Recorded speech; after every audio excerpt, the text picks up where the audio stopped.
the voice in your ears and the face on your screen. I'm Perfect Purvis, and this is Pro Football Sweden, presented by Rare Athletics. This is our first season talking, football in Sweden. So feel free to comment and let us know how we're doing. We're trying to make the show as good as possible for you guys. Today, I'm joined by my co-hosts, Jallo Juice and Antoine Allen. What's going on, fellas? Jallo, how you doing? What's up, everybody? Man, I had a rough weekend. I ain't gonna lie, I was very emotional. I'm gonna get straight to the point. My time here in Spain is over. But on the positive side, I'm not a free agent. I'm gonna play football again, back with my dogs and feeling. I'm still a little hurt because this is one of those games where I know for sure we were the better team. If we played this team 5 times in the series, 7 times in the series like basketball or something like this, we're definitely winning this. 1,000%. You know what? Just randomly thinking, Alpha. I don't want to be like, I'm not trying to like get in your business, but you haven't won a championship since Carlstad, right? Or No, no, Stockholm. no. I Now you haven't. know when they're like, Can I count Romania? oh yeah, I With forgot you? you're out there in Romania. Yeah, Okay. All right, I but was just thinking. I was like, man, he was close this time.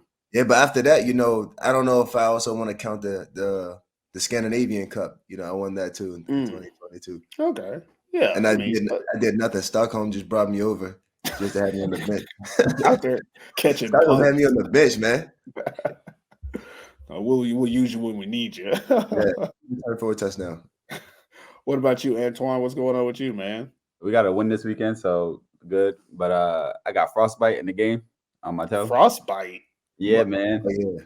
Yeah, man. It was cold as hell. So I got frostbite in the military. So now I'm like prone to frostbite. So it was a little bit cold. The weather was all over the place. So yeah, I got frostbite again this past Sunday in the game.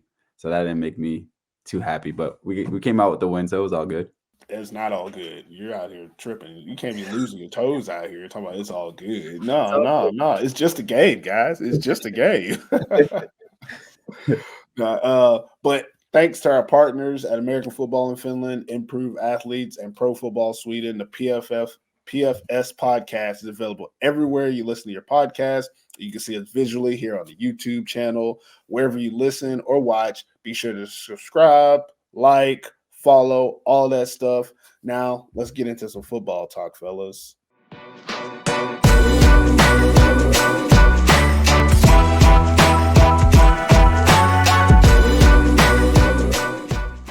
All right, it's the first quarter here on the PFS pod. We're going to talk energy from last week's games. What was positive? What was negative? What was giving us, vibes? What was giving us the feels? So we'll each try to give one or two positive and negative. Juice, you can start us off, man. What was positive or negative about what you saw from this last weekend of games in the Super Serien? Going into positives, I love seeing upsets. For us, it's upsets, to some of these teams like, nah, we were supposed to win that game. But we've seen some teams not playing as well. There's some new guys. I know their names now. So I can call your names. That's a positive, for me, because yeah. imagine this. Some of these guys saying that we're watching every single game. Of course, we're watching the game, but we're not watching every single play. I'm looking for the best plays. I'm looking for the juice, I'm looking for the swag. On the negative, I don't know if it was because it was cold this weekend, but man, there was too many drops on the field. It was that Tirso cost that game in the first quarter. I'm like, bro, what are y'all doing? But then I was like, you know what? It was like -20. So that's one thing. Then last negative I want to say, but it also was positive at the same time. The music at the game at Limhamn, that joint was bumping. I see why Limhamn won that game.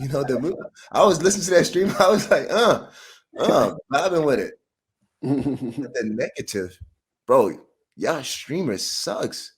I don't know if they noticed, but y'all need to find somebody who can follow the game. Yeah, the camera was I was bad. like, I almost did not want to watch the game because of that, but thank God to the music, it made me stay. And some people who I know their name now, we're gonna talk about later. So that was my positive and negatives, and we get deeper into this conversation in a second. What about you, Antoine? What's some positive and negatives from this one? One positive for Costa, if you can turn the ball over the way you did this weekend and still come out with a win. Hey, that's a positive. That's definitely a positive. Amen. One negative I got for Other Brew. Y'all need to find somebody to run the ball. I mean, or stick with it a little bit longer. Something. You just gotta figure out this run game. That's really the main two that I have. But I got more detailed stuff for a later segment. So yeah. Okay. All right.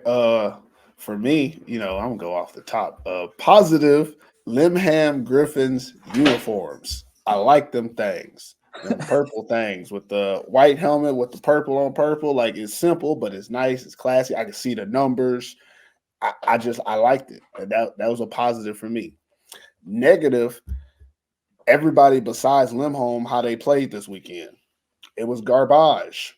I hated watching most of the games. It was like pulling teeth. It was very upsetting for me because I'm accustomed to seeing one, like what Alpha was talking about, good streams, and then two, good football. The streams overall weren't great, just like Alpha said, which made it hard to watch the games because you couldn't really see anything. And then also, like the football just there wasn't good football being played this weekend. Like all around, besides the Limhamn Griffins, all respect to them. I think that they did some of the best work you could do in a football game. They did double passes for touchdowns twice, which is good. Right. But it's a negative. It's a negative for a defense that falls for that play twice. How you fall for that play twice in one game? So there goes the bad part. There goes the bad football being played.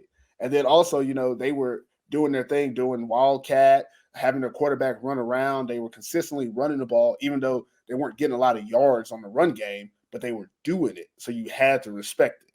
And that was something I really liked.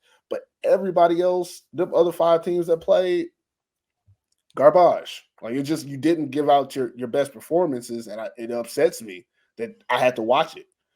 Matter of fact, in the Limhamn game, it was 31-9 after the third quarter. I didn't watch the fourth quarter. I don't watch blowouts.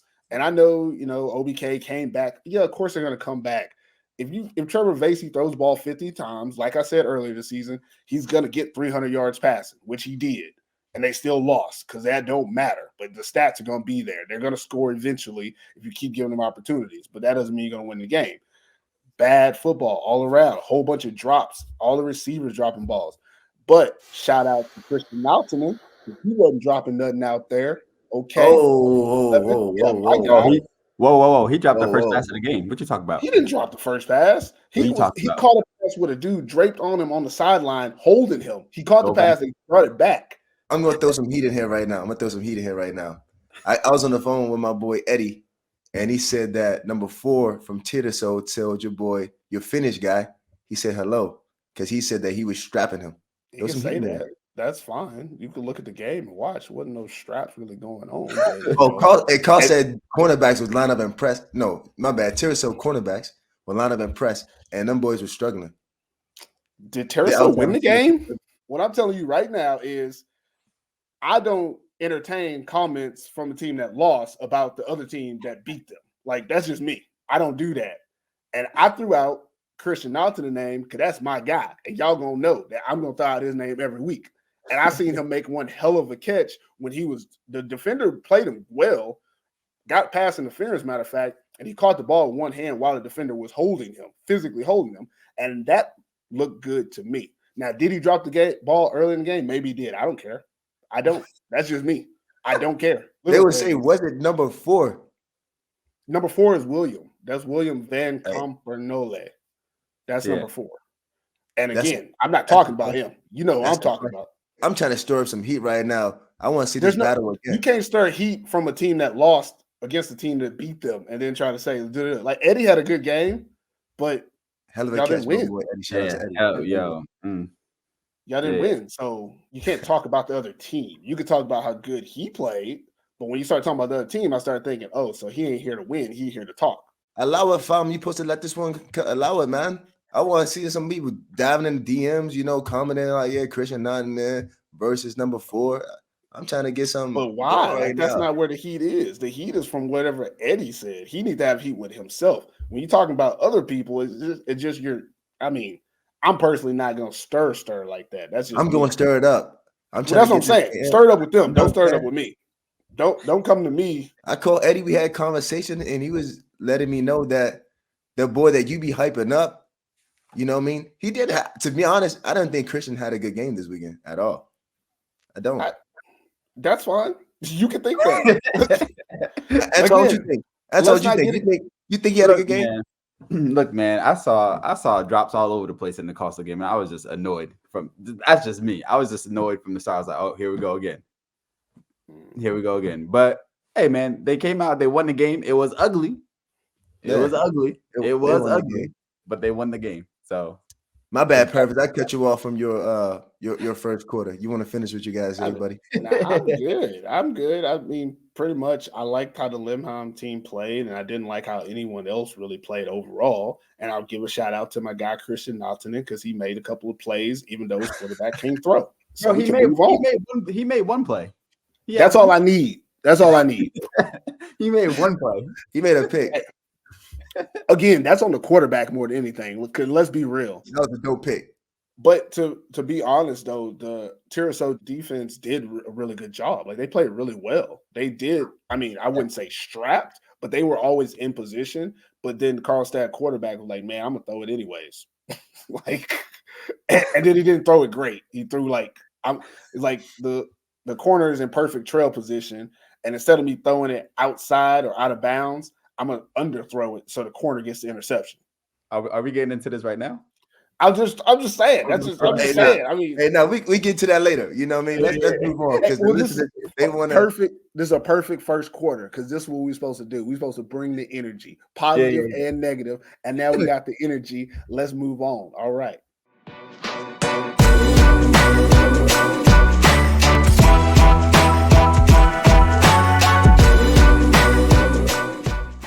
Now we have second quarter, which is going to be our top performers, brought to you by Rare Athletics, apparel and accessories, for players, by players, more than just accessories. Rare provides custom jerseys for players all over Europe. So head on over to the web shop at rare.se and upgrade your drip today.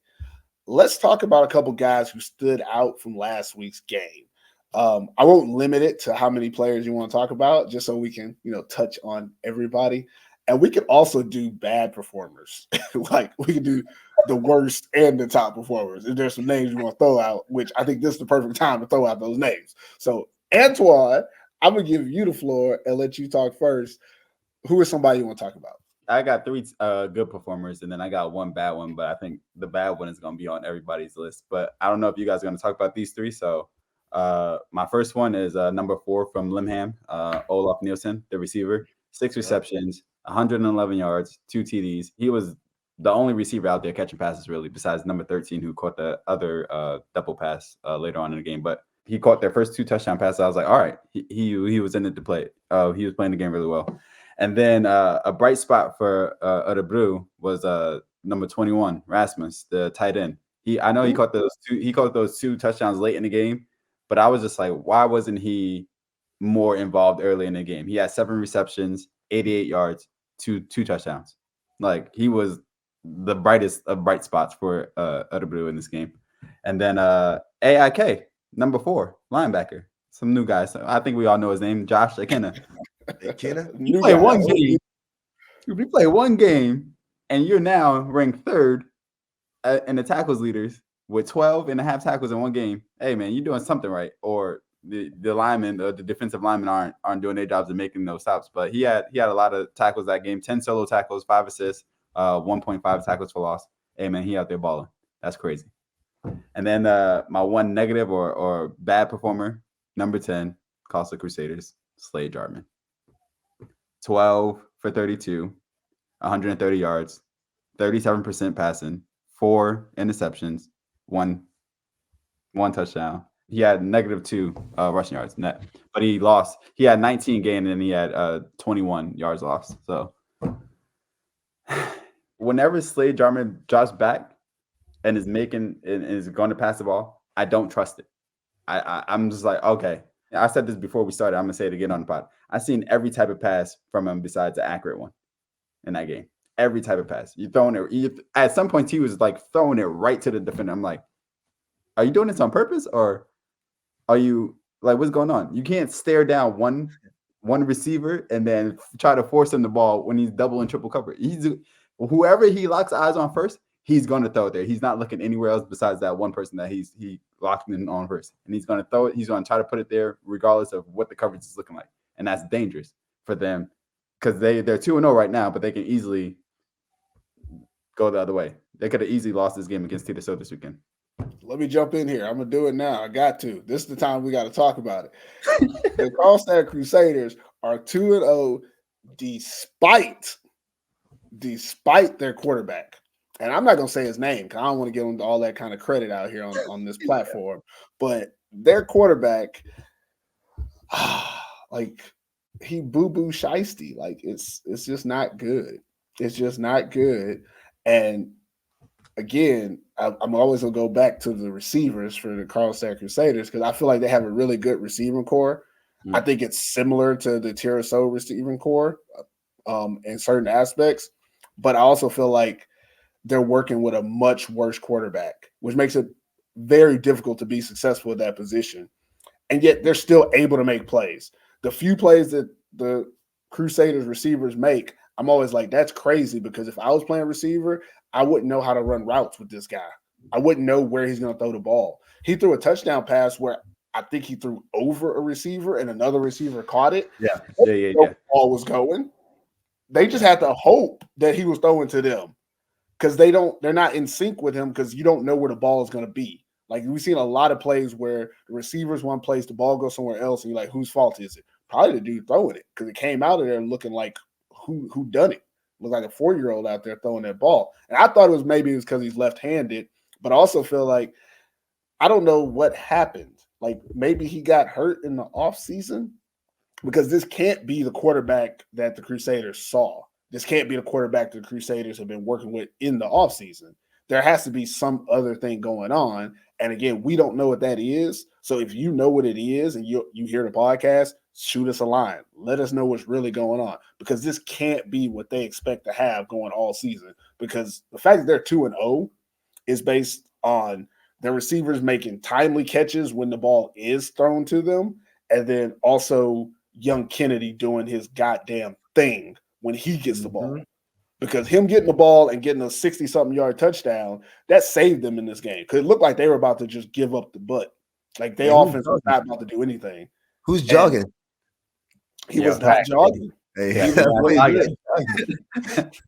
he looked really good running. He actually ran the ball. He didn't have to jog. I mean, he couldn't get away with jogging. How about that? He looked fast too. I like this. Yeah. I don't like the way Kennedy holds the ball, bro. He looks like he's running with a castle on his arm when he's running. He does. Like he don't look like he got that. You know what I mean? I think he's too stocky. I think he extra stocky up top. So anyway, we getting a bit off topic. I'm gonna get back to my picks, but I do want to say something about German though before I get to my picks, and don't comment back. Well, hold on. Let me say my last thing then. Last thing. All right, my bad. Number 10, the quarterback for Carlstad Crusaders is garbage. That's all I'm saying. Now I'm gonna talk about German later. I'm gonna get into my picks because I don't want to do these other guys like this. It's not my picks. I'm talking about some of the guys that stood out to me this week. And I apologize in advance, As a player, for me, I'm looking at the top plays again. I'm looking at the offensive players. I'm looking for the guys who strapping down and the guys on the D-line who's making sacks. Sorry, O-lineman, if you are performing really well, keep doing your job. It's hard to give you guys a lot of love in this situation. But Limhamn, Griffin, you guys got a few good players. Alexander Nisik, that's his name, number 6. Message. Yeah, that's it. Hey, that boy's doing his thing. Just finished the whole game like that. And number 4, Nielsen, bro. That boy. Hey, Nielsen. When you head top somebody, you gotta. It's necessary to do that. Some of you guys gotta bring that swag on the field. You know what I mean? You see what Eddie caught his touchdown pass. That boy threw the ball up. He was talking trash to Carlstad sideline. Let him know you on the field. Nielsen, you're a dog. Take some notes from my boy Eddie. Kevin Borsay, man, what a weekend for you, bro. Shout out to you. I'm gonna just go down the list with some other people. Shout out to number 54 for the Griffins. You got him pick. He's making his presence known in the middle of the field. Rasmus, oh my gosh, the guy from number 21 from Örebro. Mhm. I'm not gonna go down too many people because we want to get into the show, but I love that he broke down somebody's ankles. Two more people, I guess three. Josh, we already recognized him. Josh, good job. Number 11 with a great heads up play, stripping the ball out from Aikor for a touchdown. Big time play. That's a juice play right there. We need to have a segment of just juice plays, and I'm gonna call out the juice plays. And I would like to say one person who played both sides of the ball, don't know his name, number 78 for Aikor. He played on the D line and O line. D line, I think he had a TFL or a sack. But when I noticed him when he was playing on the O line, that boy could move. That boy can move. So shout out to all the teams that won and other players who did well. For the sake of time, I'm not going down the whole list of all the players that stood out, but those guys that I did list, you guys did a good job, and you guys got my attention. Keep it up. I'm only going to talk about a couple of players. First, I'm a piggyback off of Alpha. Eddie, hey man, you only had 2 catches, but shoot, every time you catch the ball, you almost in the end zone every time. That's the second time I've seen him do that. Like when he makes catches, they're big plays. And when he went on top of the defenders and took that thing, I was excited. That was a play. I loved it. That was easily best play of the week. It was always good to see Eddie make them plays. I think it's interesting that we don't get to see him catch as many balls as we would like, but when he does catch the ball, you see that he's better than most of the people that he plays against. He's easily one of the best receivers in the league, and I just want to give him his flowers this week. That I know it wasn't the game that you wanted, but I seen you out there. Secondly, the other receiver, Kevin Borsay. Look, I gotta say this, and this is just how I feel. Tiraso lost. Kevin didn't lose. He was out there doing everything he could do. The 2 tubs, going deep, just outrunning defenders. He, again, better than the guys he's playing against. No problem there. But then also, when he was catching normal passes, he was making people miss. He had that like Tyreek Hill type of yak. Like he was making guys miss and then running off on the plug. Like it was great to see. And he really looked like, this was one of his best games ever. I don't know if he had better games, but if I was Kevin, I would easily say, the team lost, but Kevin didn't lose. Kevin won. Like Kevin won. There's no if he had something to say about the other team, I'd have a little bit more like, okay, you can say whatever you want to because you was out there just destroying folks. And that's how he was. And it was really good to see him play like that. Another guy I want to talk about is, again, that running back Alexander Nesic from Limhamn Griffins. I think he had probably the biggest impact this week outside of the bad impact that we talked about earlier, because he played running back for this team, but he also threw those 2 touchdown passes. Yeah. Those passes were crucial to the success of Limhamn winning this game, and they were timely calls. But you got a guy who he had 26 attempts. He only had 100 yards. That's like 3.8 yards a carry, which means he was putting in work at running back and then still had the versatility to throw the ball. They had him playing Wildcat where he's the quarterback, but he's going to get the ball and run it. So he's going to run the ball, and he runs it. And he still gets just enough that they move the ball. And even in this game, I know it looked like a blowout early, like it was 31-9 going to the fourth quarter, but the Griffins, they trusted that number 6 was going to get them there. Like they gave him the ball. They said, hey, we're going to go wherever you go. And that's how they got there. So just shout out to number 6, Alexander Nesic. Did a really good job. I don't think there's anyone else I want to, just give flowers to. I feel like AIK and Predators game. Oh, I'm gonna give one shout out to the number 19 from AIK because when he got the ball, I wrote in my notes, looked like he ran off on the plug. Like he was out of there. And then he kind of like ran out of like steam towards the end. But shoot, if they get him more involved later on, they're gonna be all right. But I don't want to speak too much about that game because again, I feel like that game as a whole was just not good football. And it was upsetting to watch. But there were some outliers, but I'm not speaking on them in my talk. So that's all I have in this segment. You guys got any other performers y'all want to throw out there? We got a little bit of time. Yeah, I just wanted to add one more thing because I didn't shout out the Carlstad guys, but I'll make this one quick. Number one, I think he's Canadian player. Yeah, Rory Rory Kelly. Kelly. He made it. Yeah, Roy Kelly. He made his presence known on the field. I do have to give that guy some love. And of course, young Kennedy, he did his thing. And number 4, in the first quarter, I was like, come on, bro. But that boy was running them routes. Like, Yeah. like Tiraso DB, the American, I know he's a receiver playing DB. Bro, he's not sticking with him. He's not vibing with him. Like, he was running his routes, catching the ball, and he was smooth. And I forgot which DB from ICOR that I had to be for my negative. But that boy could, as soon as I saw that they went over top of him, I was like, yeah, this boy is done. Like, that one corner they got from ICOR, he's done. They had to put number 19 in his position at some point in the game because I just saw in his stance, like the way that he opened up his hips too early. I was like, yeah, you can do whatever you want. He's going to have a long day against Tiraso, Stockholm.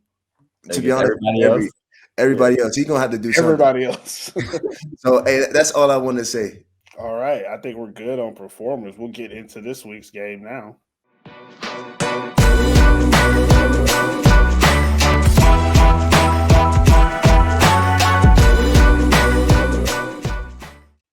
All right, so Super Serien teams are back in action this weekend. We got Limhamn Griffins versus AIK, Carlstad Crusaders versus Oslo Vikings, and the K-Town Predators take on the Stockholm Mean Machines. If you want to get like a detailed preview of those games, head over to firstdownmag.com to read my in-depth analysis. Matter of fact, sign up for the website and get those previews as soon as they're published. But for podcast purposes, we're going to discuss the keys to victory for each of these teams playing.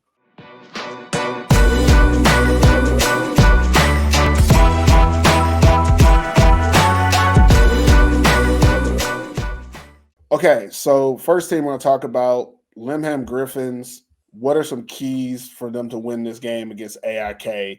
Jalo, I'll let you lead this one off. The question is, was it an upset or was they the good team? You know what I mean? They did score off 2, I guess you can say, trick plays, but it worked. A win is a win.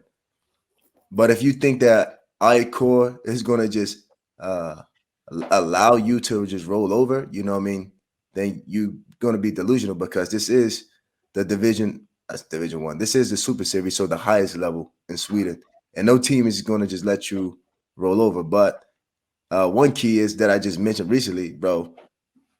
Their right cornerback, so the left side of your offense, you better attack that side of the field. That's going to be one key to victory. Like, just throw the ball that way, and you're going to be all right.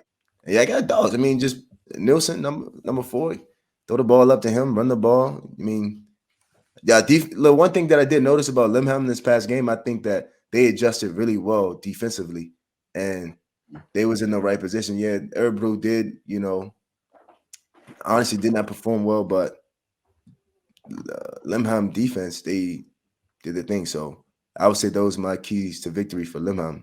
What about you, Antoine? What do you think they have to do to win? Ball security. But I think they fumbled 3 times in this game. Ball security. Mm-hmm. I don't know what number 10 is doing, but he got smacked on the first play, and then he fumbled the ball out of bounds. But then he had a fumble. He had a fumble the same way a little bit later in the game. So, like, I don't know what you're doing with the ball, but you need to protect the ball because that kid looks scared out there. Like, when he's running, like, he looks scared the whole time. I don't know how old he is. I just need to do one thing, and that's take care of the ball. But yeah, to kind of piggyback off what Jala said, it's a lot of I think a lot of their keys to victory goes to the mental side of the game, like staying present in the game. Don't get too far ahead of yourself. Don't be trying to overlook. You're the first Division 1 team to beat an established Super Series team. So let's start building on that. Build up some consistency. You're going up against an opponent who you know in AIK because you guys played against them last year, and I'm pretty sure Limhamn beat them last year. But again, don't take them too lightly. This is a Super Series, and so far from what I'm seeing, like there's only been one truly consistent team, and that's been Stockholm so far in the Super Series. So I'm just looking for another team to establish some type of consistency going forward. So I think Limhamn, they're going to be ready for this game. Obviously, their offensive coordinator is doing crazy work over there, coming up with these trick plays, getting them to score. So he's doing a fantastic job with them. MVP. The OC, the MVP.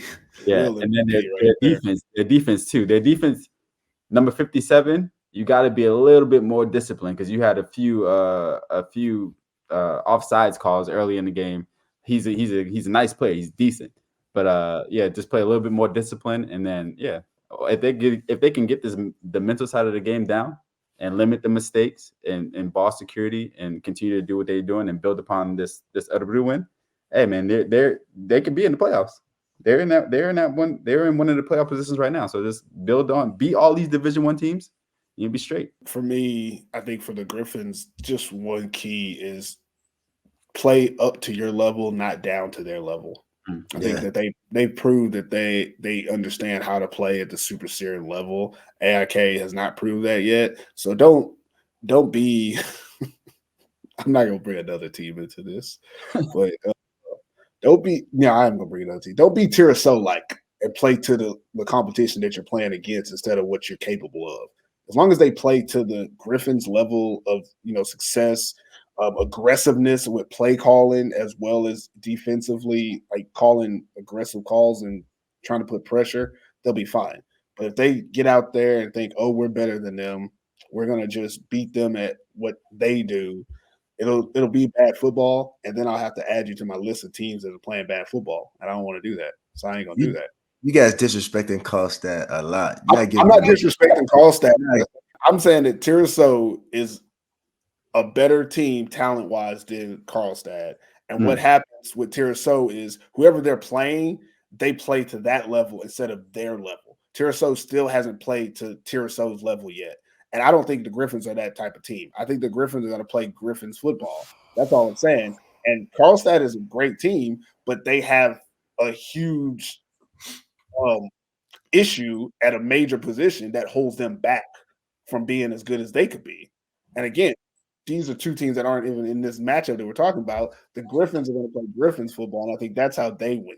So let's move on to AIK and what they would have to do to win this game. And I'll start this one off.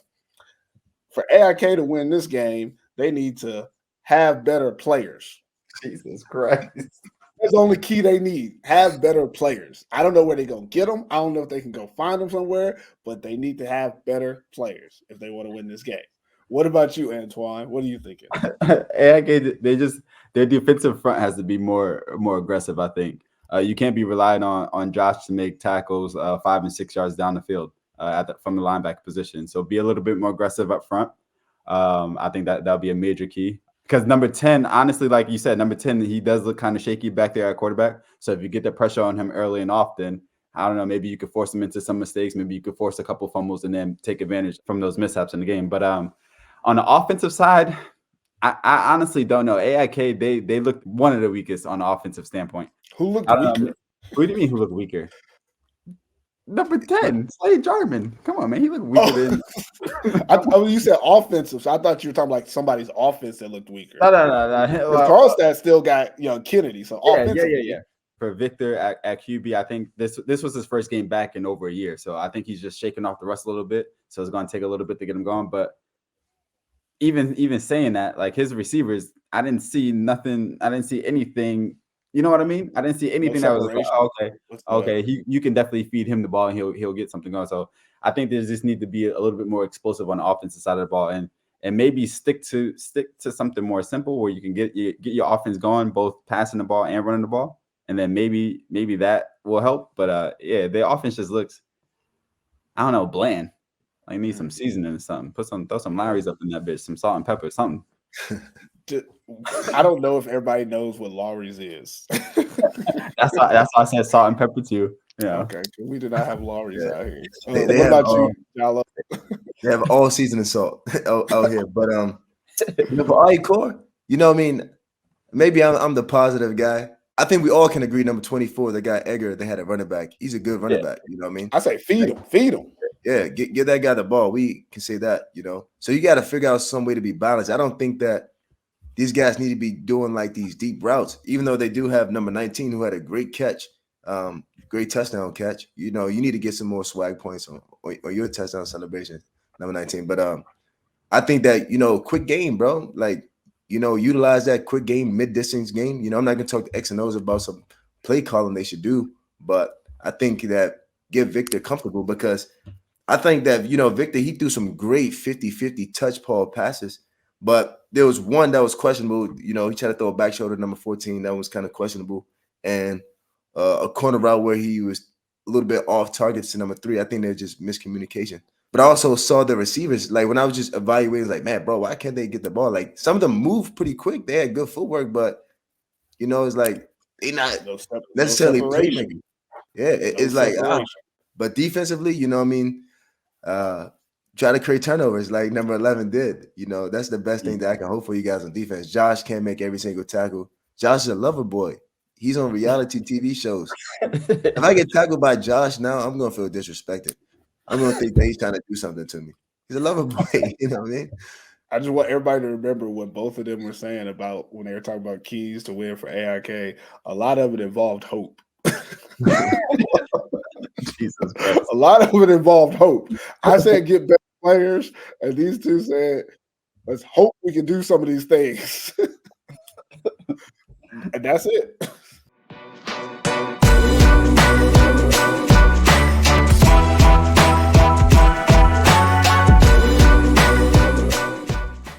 All right, let's talk about keys to victory for the Carlstad Crusaders, who are going to be playing against the Oslo Vikings. Jalo Juice, I'll let you lead off with this one. What are some keys for Carlstad? All right, so now I finally be able to talk about Jarman. In the first quarter, Jarman, he was throwing passes on the money. He was not throwing bad passes at all. His receivers were dropping the ball. I don't know if it's because he's left-handed. You know what I mean? The ball looks ugly or something like that. But the balls were in the guys' faces. It was in their face mask. It was in their hands. But I also said that, it was cold over there. So I was like, okay, maybe that was a problem. But I just want to defend him for the first quarter of that football game because the ball was in their possession. They were catchable, 100%. But keys to victory for Carlstad, man, run the ball. You got probably the best O-line in the league. Run the ball. You've seen Double V run through that defense in the first game. I'm sure that Young Kennedy is bigger. I wouldn't say that he's faster. I don't know. We can put that race up. Who's faster, Double V or Young Kennedy? Kennedy the Great. We'll see. But run the ball offensively and get the ball to number 4. Kripe defensively. You guys Carlstad always has a good scheme defensively. So keep doing what you're doing. Play Carlstad defense and you win that game. What about you, Antoine? What you got for keys to victory for this squad? Yeah, I'm going to piggyback off of what Jalo said. The defense, definitely, when your offense turns the ball over the way it did, but your defense can force turnovers on the other side of the ball, that's going to help you. That's how you win games when your offense turns the ball over 4 times. And that's how you keep your team in the game, is by forcing turnovers yourself. So the Carlstad defense continue to play the way that they've been playing. At some point in this year, it's going to get warmer, and then we can't make this excuse of the weather being cold outside or it's being rainy or wet. At the end of the day, you're a receiver. You're at that position for a reason. You got to come down with the ball. You got to catch the ball. So whether it's your quarterback play or whether it's something else, at some point you got to make catches and you got to start bailing out your quarterback. That's just something that just has to happen. And then another key to victory, I don't know, put Albin at quarterback. I love Albin at quarterback. Put Albin at quarterback. I think for me, keys for the Crusaders. Just reiterating what y'all said, defense, keep it up. You're doing fine. Just do what you do on defense. Offensively, that's where obviously there might be some issues at the quarterback position, but I'm not going to say get the man out of there, I mean, do I believe he's garbage? Yes, garbage. But that's what you decided to play with. Crusaders decided they wanted to play with garbage, so they got to deal with garbage. And I think that if you can win the way that they've already won 2 games, like it's all downhill from here. So you obviously know you can win with, garbage at quarterback. So just try to contain it the best you can. I think you definitely have to get Young Kennedy involved. Who are they playing against? They're playing the Vikings. He's not going to be able to jog against the Vikings defense, but should be more similar to like his week 1 matchup. Outside of William Sowell probably giving him a thud a couple times. That's going to be interesting to see those 2 big bodies hit. But I do think that, as long as they run the ball, consistently, which I think they can do. They have a really good offensive line. That's something that a lot of teams don't have a good group of. Is their offensive line is pretty good. If they're able to run the ball, they'll be fine in this game. Like I don't think the Vikings defense gives them much like defense, if that makes sense. Like they don't actually like slow them down or anything. But if they decide to, hey, let's throw a couple passes, let's see what's going to happen. I'll concede to what you guys say. If they're not going to catch the ball and the quarterback ain't going to throw the ball right, that's just trouble. Why go through all that trouble when you can just hand it number 8 and walk into the end zone? Or run, whatever you want to do, Young. Or jog. You can run or jog, however you want to get there. He gonna get there. That's all that matters. So I think as long as they stick to what's been getting them wins so far and try to limit the amount of, putting the ball in number 10's hand, even though that's impossible. But if they can limit how much effect their quarterback play has on their offense, they'll be fine in this game. I think that's their keys. Flipping sides, who they're playing against. Oslo Vikings, who had a bye week. Antoine, tell us, what do you think for keys for those guys?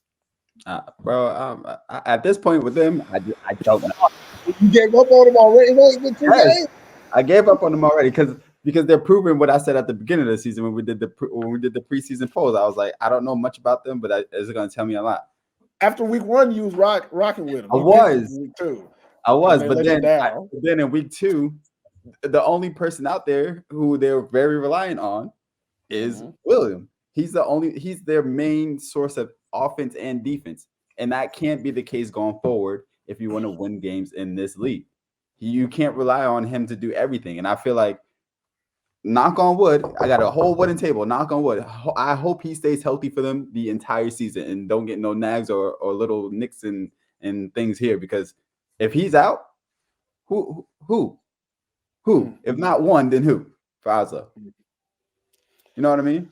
And their quarterback, he's playing good, but like I don't feel like he's like, I don't know what it is or what it is with him and number 3, but him and number 3, like number 3 he's nice. I've seen 2 games from him. He's nice. Get him involved. Get your playmakers involved early. And I think he can't get him involved because he's running around like a chicken with his head cut off. Because that line not blocking nobody. Well, he's about to be running again in this game because Carlstad their defense ain't gonna take it easy on you. So maybe get some quick game stuff going. I remember the commentating from the first game when they were like, he has a quick trigger. He can get the ball out fast. And he can. He has that ability. Yep. So use it. Get the going. And these receivers. Catch the damn football. Catch the ball. I'm not riding for Oslo receivers, man. I got catch the ball. That group.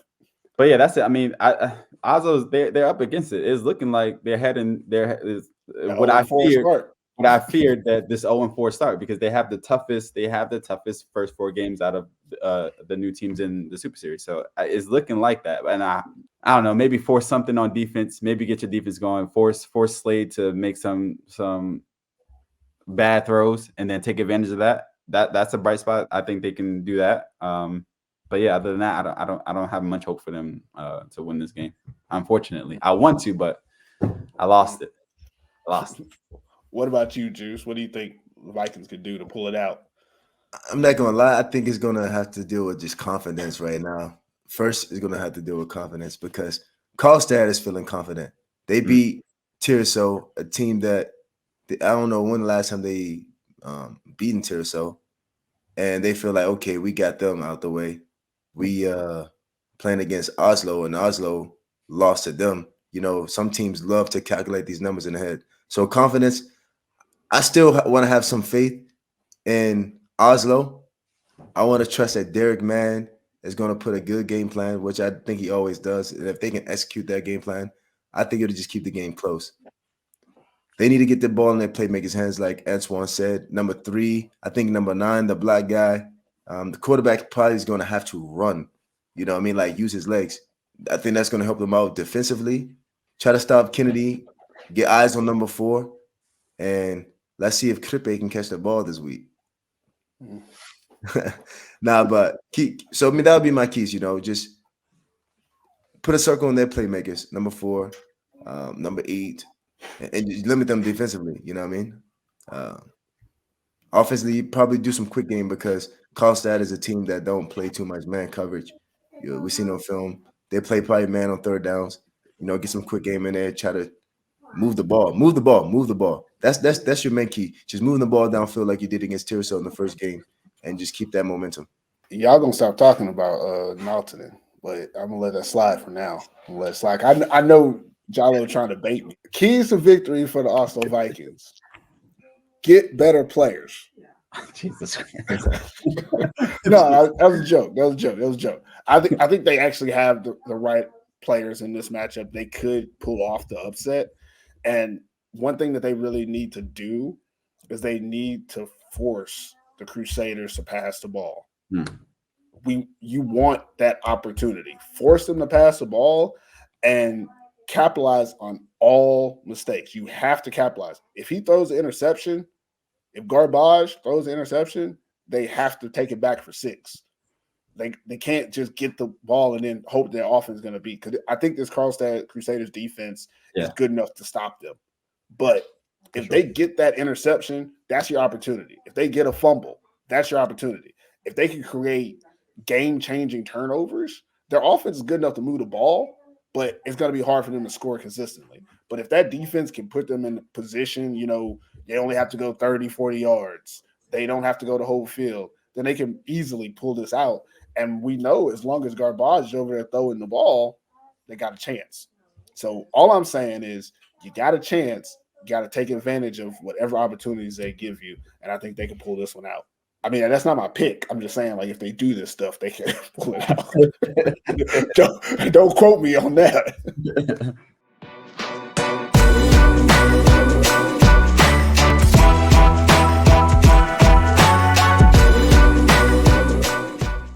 K-Town Predators, keys to victory against Stockholm Mean Machines. I'm going to lead this one off. Keys to victory is a prayer. Oh, no, I'm trying to think of a way they can actually do something. I would say poke a hole in the tire of their bus. That's what I would go with. I would go with do something to mess up their transportation. Maybe they lose their luggage, when they put their stuff at the bottom of the bus, have them put all their stuff at the bottom of the bus and then change the bus out. So by the time they get to K-Town, they ain't got no equipment. They can't play. Put something in the water. Put something in the water. I don't want to get nobody sick. That's tough. But I think the keys to victory is hope and pray that Stockholm doesn't bring their whole team. That could be possible. It's going to be a late night game. They got to travel. Maybe everybody doesn't go. Maybe they take them too lightly. That's K-Town's best way to win. What about you, Antoine? What do you think? How can they win? A prayer.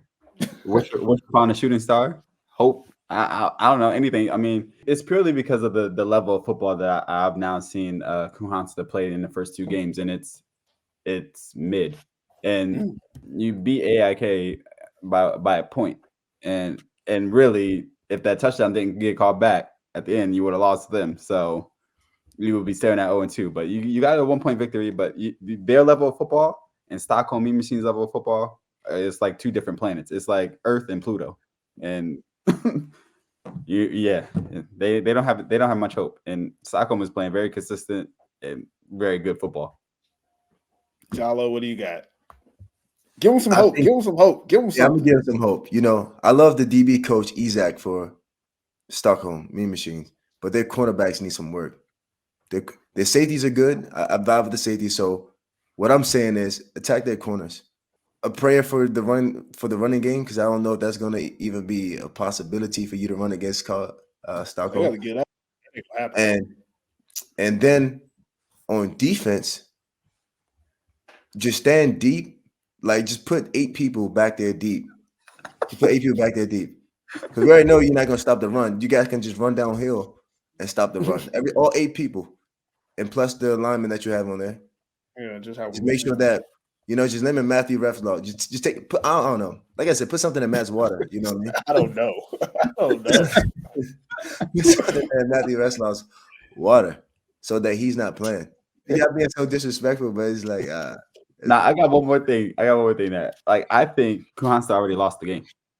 I think they already lost. They know that they're playing Stockholm this weekend. They're already mentally preparing for a loss. They already know it's going to be a long day, in the office. I just got that feeling from them. Like they played these first 2 games, it was like, okay, yeah. But you're going up against the defending champions. That puts something in your head mentally, and whether these players are going to admit it or not, they're scared.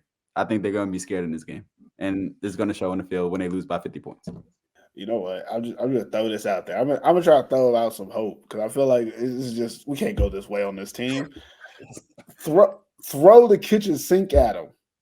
I think if they throw the kitchen sink at them, when they come out there, do stuff that they don't know. I don't know if you have a whole nother offense or defense. Like line up differently, run the swinging gate, start doing laterals on every play. Like don't let them know your next move. Like keep them guessing, and you have a chance. Like what if they line up out there in a swinging gate on play 1? Don't nobody know how to stop that. Might get a free play. You know what if you go on 3 every time? Now they're gonna wait instead of being able to get off the ball. You know, what if you go no huddle to start the game? They don't know that you do no huddle. What if you start going wildcat packages? What if you line up in a 3-3 stack or you go 3-4 defense and you start mixing up your defensive pressures? Maybe you go 2 down linemen. A 2-5? Is that what it's called? We have 2 down linemen. Everybody else is just standing up. They don't know. 2 down linemen, 9 people back deep to stop the deep pass. I'm saying have like 4 or 5 linebackers just standing around, or maybe you just have everybody standing up, nobody on the line, so they don't know who to block. Some can't expect or they can't prepare for. I think if you go out there and just throw the kids, and what's the worst that can happen? You lose. The worst that can happen is when they trying all this BS and none of that shit works. Then what? They was gonna lose anyways. That's what I'm saying. Like, you ain't got nothing else to lose. You're gonna lose. Right. It don't matter how you lose. Let's keep it a buck. They're not stopping Stockholm's offense. However, I do think if they could try to make this game decent, they're just gonna have to try to make this a shootout. Because I do think that there's weaknesses, as I mentioned. Stockholm cornerbacks, they're garbage to me. You know what I mean? Unless they got something out there different, you know. I think they can try to. We've seen in the first game they moved the ball. Carlstad moved the ball against Carlstad, so I think it's possible. But defensively, I don't know what they're gonna do. Yeah, not a lot you can do defensively. I don't know what you can do. Again, offensively, run a couple plays where the clock goes. I would start doing my 4-minute offense at the beginning of the game. We're not running no plays with anything more than 10 seconds on the play clock. I'm not doing it. Like you're gonna have to work hard to get this ball back. But I guess let's flip side to meme machines. What would the meme machines have to do for keys to victory? Jala, lead us off. Throw the ball to Matt. Throw the ball to number 2. I'm saying number 2 like I don't know his name. Just spread the ball, run the ball. I mean, as Pillbeck said, the hay is in the barn. That hay is already in the barn before they even started practicing. That is in the barn. But I'm gonna always respect, Stockholm, because they're gonna do everything the right way. They're gonna win the field possession. Make the game interesting for us, man. Make the game a little bit closer. I know as a spectator, we want to see that, but of course, dominate the game. Stockholm, play Stockholm football. Simple as that. Antoine, anything to add to that? Nah, just stay in your bag, man. They're the best coach team in the Super Series. They play all phases of the game, offense, defense, and special teams. Just stay in your bag, play Stockholm football. You'll easily come away with the win. I don't know. I'm thinking Matt probably gonna have like 3 tutties, and Anton Bloomgren probably gonna have another 3. I don't know. Hey man, boast your stats. Do that. Have fun. That'd be cool. Have fun. Get your numbers up. Just have fun with it, and then you're gonna come away with the win. Easy. You know what's crazy is I think that the Meme Machines are a classy organization. I see them gooding up like 21-0 in this game, and then Matt go take a seat, Anton goes take a seat. Robin goes keep playing because he about his stats. I ain't mad at him. He gonna be about his stats. But Casper, and he gonna work on his gritty. But Casper and Oliver Stead, they gonna eat. Because honestly, if they get ahead in this game, you're gonna say, be respectful, let's run the ball. But the problem is the 2 dudes who you got to run the ball, they trying to get to the end zone. They ain't gonna be no jogging.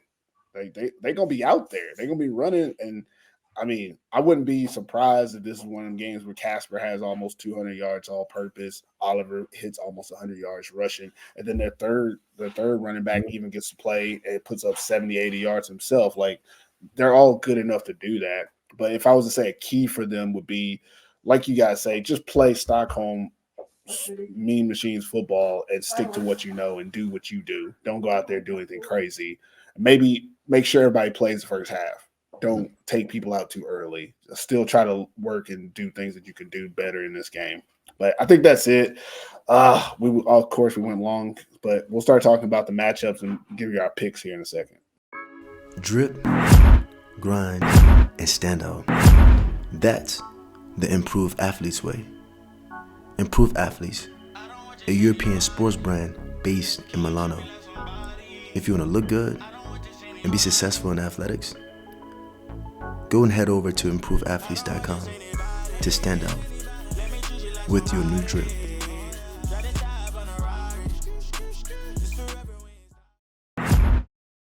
All right, it's fourth quarter for us. Kind of like overtime because we're a little bit over on time. But fourth quarter is weekend picks brought to you by Improve Athletics, where you can grind, drip, and stand out. So we're going to try to make our picks now. You can find them on Instagram at Pro Football Sweden, where you can do your comments. You don't need to send us personal DMs. Let's keep it all on the line. Keep it on the comments. If you like or dislike our picks, let us know. First game up, Limhamn Griffins versus AIK. Jalo, who you got and why? I'm going with Limhamn Griffin, but I do want to say this matchup, I think it will be closer than what we think. I don't think that Limhamn is going to just flat out blow them out. I think that ICOR got their first game out of the way. They're going to prepare. They're going to fix some of the weakness. They're going to listen to this podcast and know to replace that other corner, or that cornerback is going to be he's going to be in the snow doing his footwork drills, you know what I mean? Not open up his hips super early. The reason why I'm going with Limhamn is because Limhamn is confident right now. And I believe that they beat all these lower division teams. They believe that they are a step ahead of all these teams because they're the first team to win a game against an established Super Series team.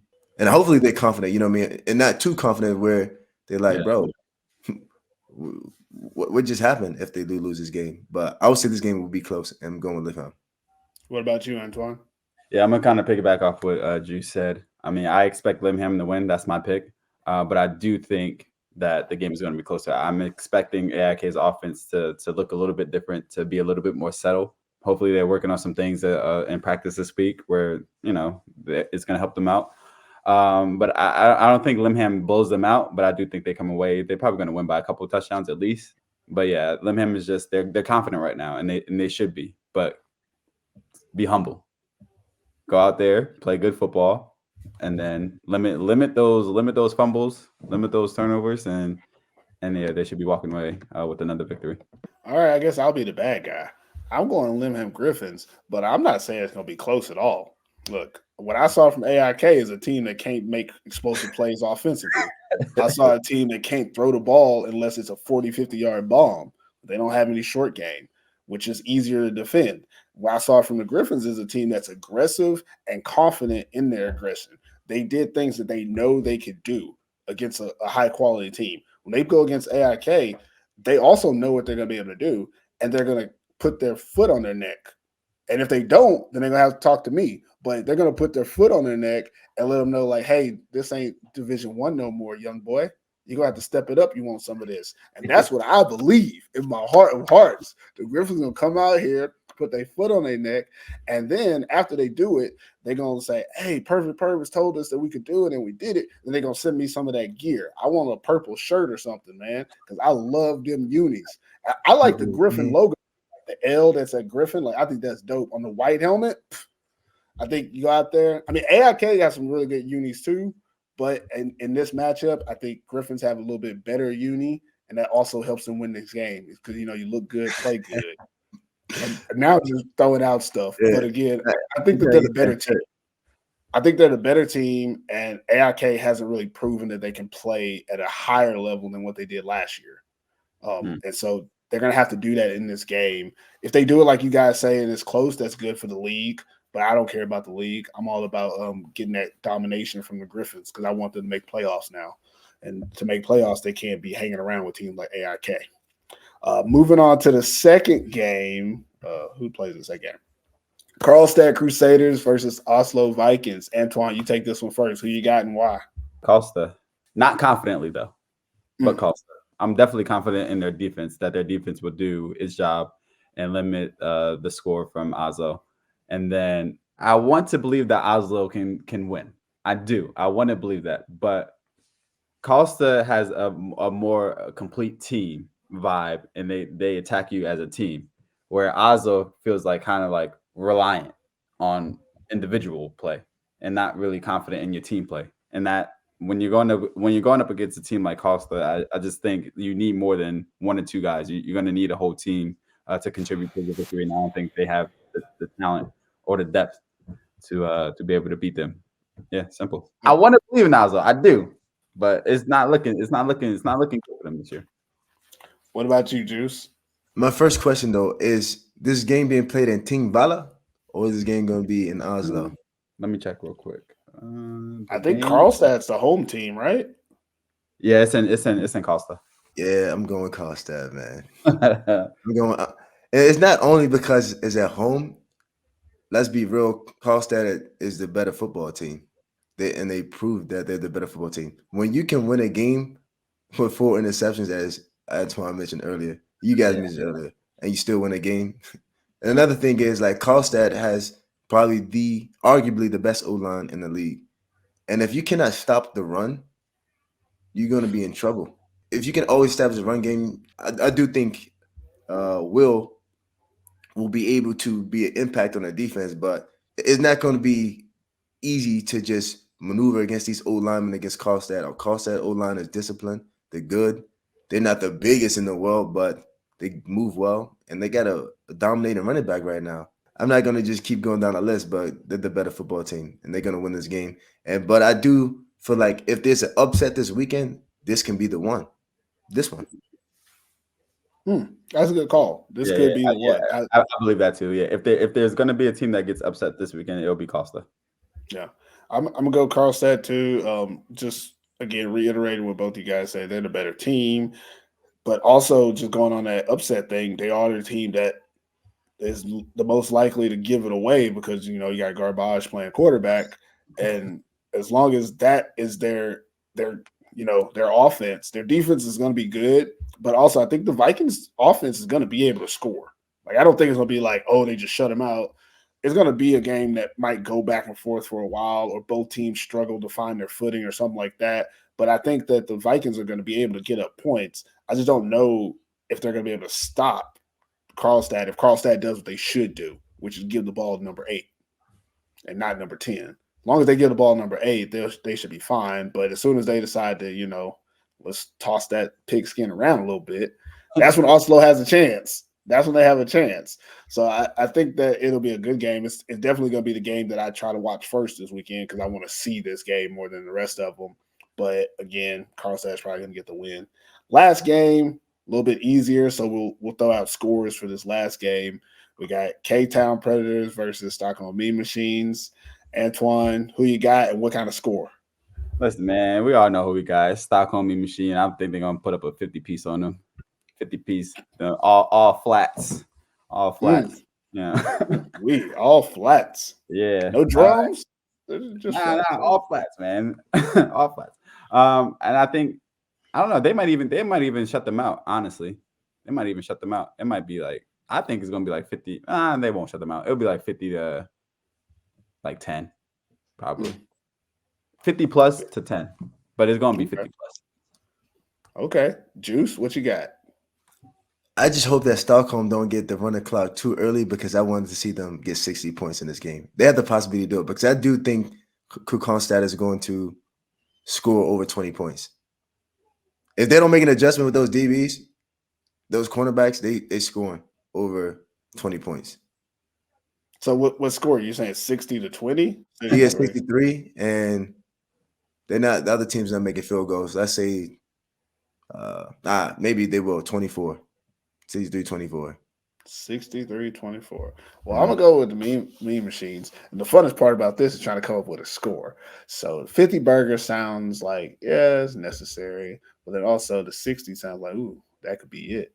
But then I don't want to go with 63 because I think they're going to kick a field goal just for the hell of it. Yeah, man. Out there. Field goals. They making the game look too professional. Like, yeah, they might. I think they will just because it's part of the game now.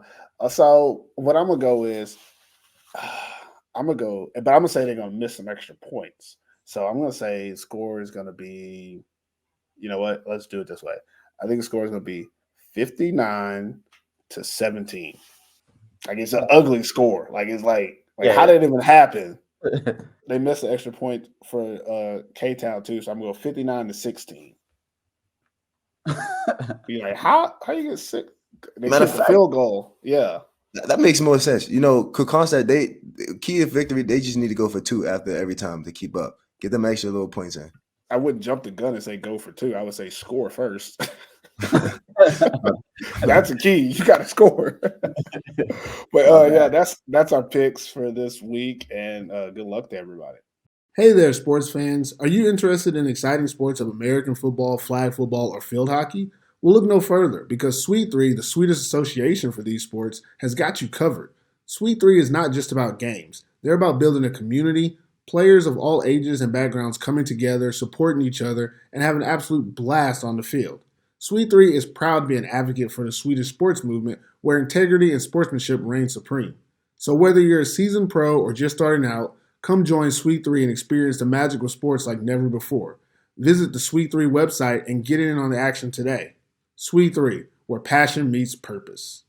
All right, that's it for Pro Football Sweden. Guys, any last words before we get out of here? Juice, anything you want to say to the people? Last 2 things. Don't hate the player, hate your own game. Yes. Don't hate the player, hate your own game. So when we talking this trash, look, let me make it make sense. When we talking trash about a player or something like this, it's because, as I said a few weeks ago, your film is your resume. So don't get mad at us. This is what you put on film. If you put something good on film, we're going to give you your flowers.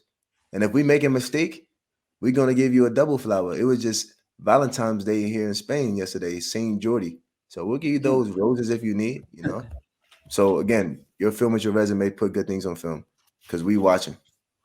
Yeah. What about you, Antoine? I'm glad you said that, Juice, because I was about to say, if your feelings are hurt by what we're saying, it's your own fault. We're just watching the games, and we're critiquing the games based off of what we see. So you have complete control over what we see. So if you don't like what we're saying, change what we see. And then if you change what we see, then you'll get better words and you'll get all the praises that you want. Listen, we've gone on tangents before. We talked about plays for 5 to 10 minutes. So you could be one of those players. Good or bad, it's your choice. Again, I'm going to be the bad guy. I got 2 things I want to say. I don't care. We just going over time. First of all, these guys, yeah, they gonna give you, 100, keep it a buck. I can be bought. Send me some gear, guys. Send me some shirts and some jerseys or something, or a hat or something, and I give you nothing but flowers. I don't care. I ain't here to win nobody moral high ground. I'm talking shit because I like to talk shit. But if you send me a little something, I'll be a little nicer. I can be bought. I'm just letting you know I can be bought. But that's just something. You'll sell your soul to a team, huh? Soul, maybe not, but just for a hoodie. If AIK sent me I would love like a black hoodie with their logo on. Like that would be it. Yeah, I ain't gonna lie. They get fast. Stockholm need to step up, bro. Like, cause you want to rep Stockholm, they gotta step up. Matter of fact, we said this before. Stockholm coaches gear is on point, but them jerseys, peel back, please, man. It's tough. But the one thing I did want to talk about, and again, we went way too long on this show, but we forgot to mention, because I feel like we should have, but we went so hard on Garbage today that we didn't mention how bad Trevor Vasey played last week. Oh, yeah. Like we skipped over it, and Trevor, it's because we got to keep you accountable. We believe in you. We've seen you play good, and I believe wholeheartedly last week was a blip. Like sometimes you just don't have it. And I think that's what we got from Trevor last week. That's how I feel about it. I don't feel like, like that's the kind of a guy he is. But, I mean, again, he's still going to put up 40, 50 throws every week. But last week, we just didn't see, the consistency that we normally get from him at that position. And we didn't really talk about it. So I'm going to take this time to talk about it a little bit.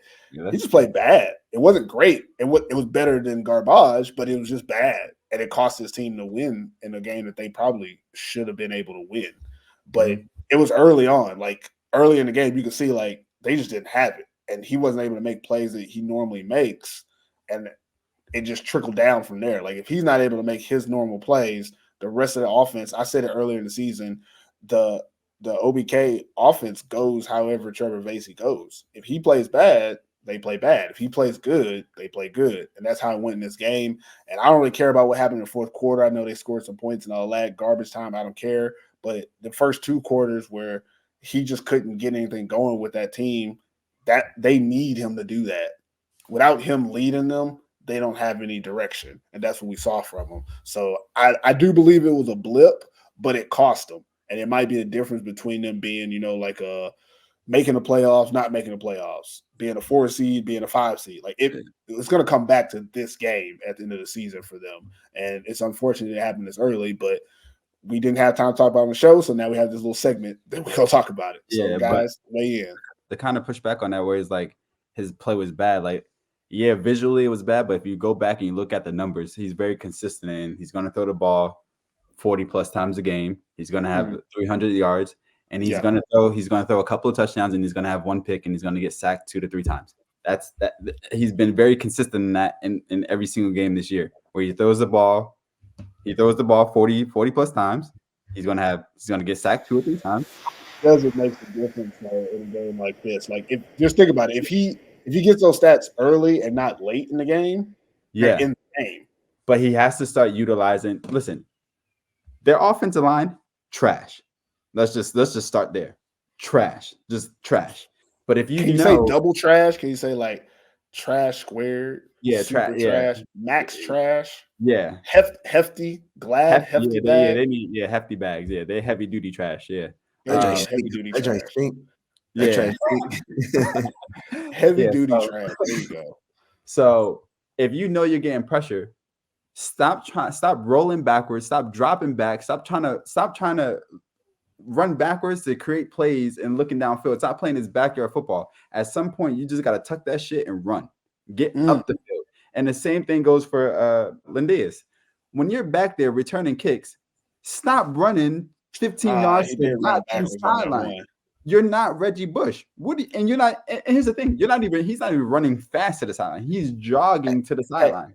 Hey! That's my guy. He was under pressure. He was trying to make a play because he knew if he didn't make a play, he wasn't gonna get it on offense. Good. I'm glad you said that. But because on the one kickoff return where number 6 returned the ball, my man had a good return because he ran straight down the field and not running east and west. He ran north down the field one way.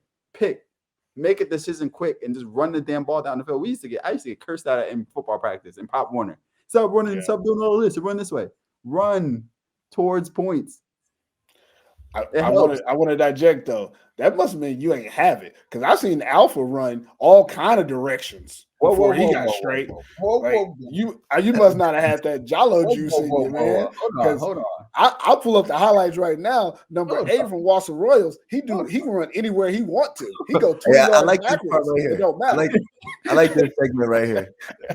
Hold on. I keeps me a pack of juice. I keep my cookies ready. I stay stacked up on juice. I got juice. I'm just saying. I make business decisions. I'm running straight down the field because I want to put my offense in the best position possible. I'm not going to be and you're damn sure not going to see me jogging to the sideline either. Trying to wait for something to develop.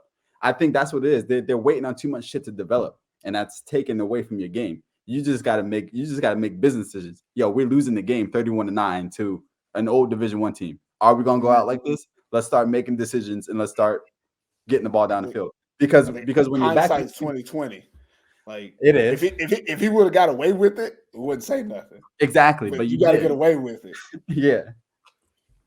So that's my take on the whole thing. Jalo. Yeah, I'm not gonna add more to Trevor Vasey. I think perfect. You said it enough on that. But lastly, I did forget to give flowers to number 32 from Carlstad. He did an amazing job. Oh yes, he did. He did. Elias, yeah. Elias is a dog, man.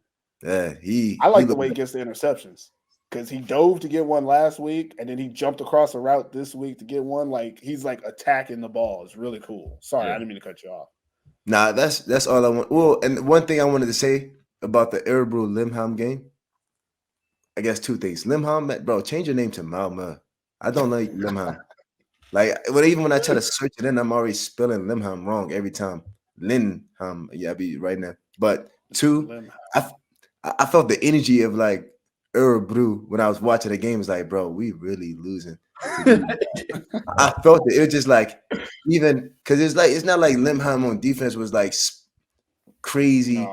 I mean, the linebackers was like running really fast at the ball and things like this. You know, of course, Arbro didn't establish a run game at all, but it just was like, bro, when you look at, you know, you go to like a fight and you losing to somebody that you know you should be beating. If I felt that energy, but no disrespect to Malmö Griffins, they did it. They played a good game. Good game plan by the offense. Good game plan by the defense. Yeah, and that's it. I mean, we kind of added a little segment here, but that was fun.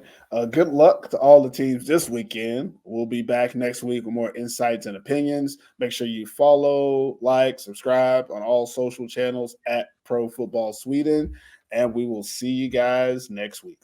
Adios. Later. Peace.